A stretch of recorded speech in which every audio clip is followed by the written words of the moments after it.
Last fall, after having a very stressful semester of panic attacks and sleepless nights, I half dreaded the upcoming trip to Japan. After all, when I thought of Japan, I thought of crammed schools, salarymen, crammed streets, crowds, subways, all images of stress. I felt as if I was about to enter the heart of stress, of nervous strain. I wanted to be finished with the trip before the plane even hit the ground. But is this an accurate image of Japan? Maybe, but only in part. For within only a few days, I felt there was something about Japan that ultimately calmed me down from one of the crack-up I suffered last semester. This was a strange realization for me. How could a place like Japan make someone feel calmed down?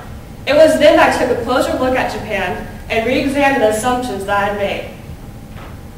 I found that Japan is a country, like so many other places, where appearance does not always correspond with reality.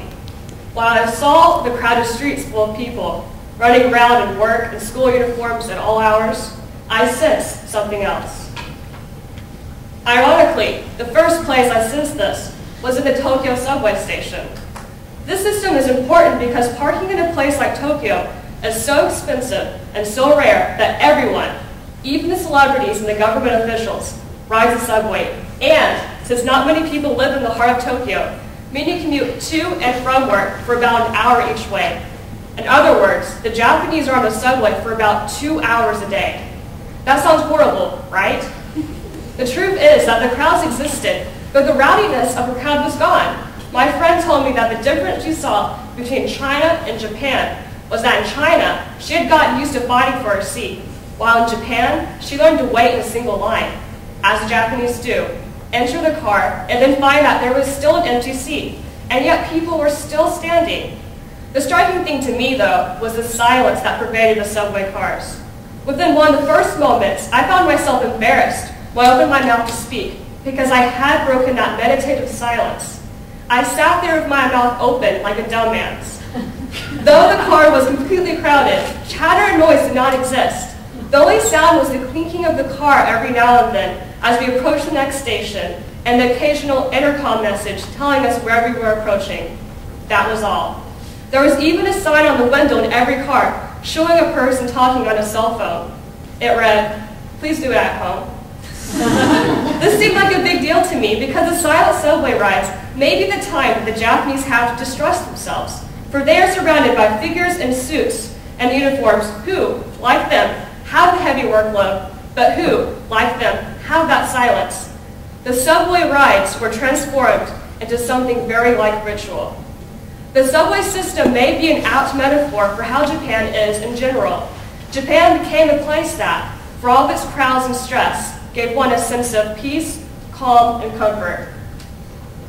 According to a former U.S. government official that spoke to us in Japan, one of the top things that Japan prides itself on is its peace. For a country that has been isolated as an island for so long, it makes sense that the nation ultimately had to learn to cooperate with people in a civil manner. The way that this is achieved is by the immense respect that people show towards each other. This can be shown in the exchange of bows. No matter your rank, you're greeted with a bow. You, in turn, are expected to bow back.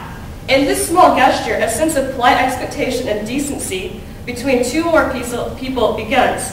In this way, interactions are not the undeserved raise of someone on a pedestal, but the exchange of duties towards each other. In the language, too, the style of communication, keigo, promotes honoring someone else and humbling oneself. In other words, when you are talking to someone who is higher up in ranking than you, such as a company official or an elder, the phrases you use and the forms of verbs you change into honorific language, while if you're talking about yourself, you use humble language. This makes human interactions very pleasant. There are also calm elements to Japan, just the silence in the subways I mentioned. This kind of calm feeling was also found in places in Japan unexpectedly. While in America we often go into a church for meditation, I found that shrines were places I stumbled upon. As you can see in this picture, even in the heart of Tokyo, you would find Shinto shrines between Tokyo's skyscrapers. The Shinto shrines are not something you need to seek out, for the Shinto religion is intertwined with nature, so that Shinto shrines and symbols are infused everywhere. There is even an interesting town in Japan that I visited called Nara. Nara is basically one big Shinto land. Besides the Shinto shrines and lanterns being placed all over, there are even tame deer running around everywhere. Because deer are considered divine animals in Japan, they are able to run around freely in places like Nara, so that the people around are constantly approached by deer. Being approached by deer in an open land is both a disconcerting and fascinating experience. The deer comes up to you at about chest level and looks at you in the face. They cannot speak to you, nor can you really speak back to them, and yet you feel like you have encountered a conversation between an animal that understands you. Such an odd dialogue reminded me of a grand scheme. So Nara, this place that the Japanese people can go to on the weekends, this place in which they can meditate and collect themselves, seems to balance out the stress of the city with the harmony of nature. It established a sort of cultural harmony. I have to admit, when I went across the country to Nara by Shinkansen, I did a naughty thing and I went alone.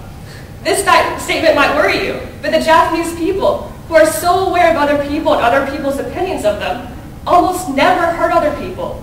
The policemen are in every corner and police boxes, which would seem to me that they need a lot of policemen because the Japanese are dangerous. But in reality, it's not so. The policemen carry whistles, not guns, they're only there for directions and lost items.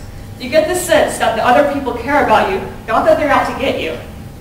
During one of my subway rides near the end of the trip, I lost my camera. Nearly in tears, I approached my professor and told her the bad news.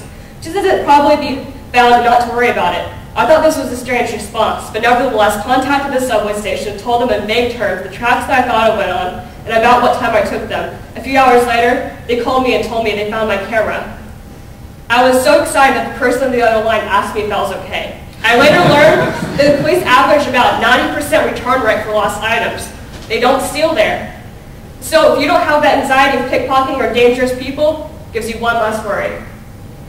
Walking through the crowds and riding through the busy subway lines in Japan, I moved from the anxiety of the past towards a new personal harmony within myself. The feelings of calmness came from unexpected places, somehow achieved in a world that seems so stressful.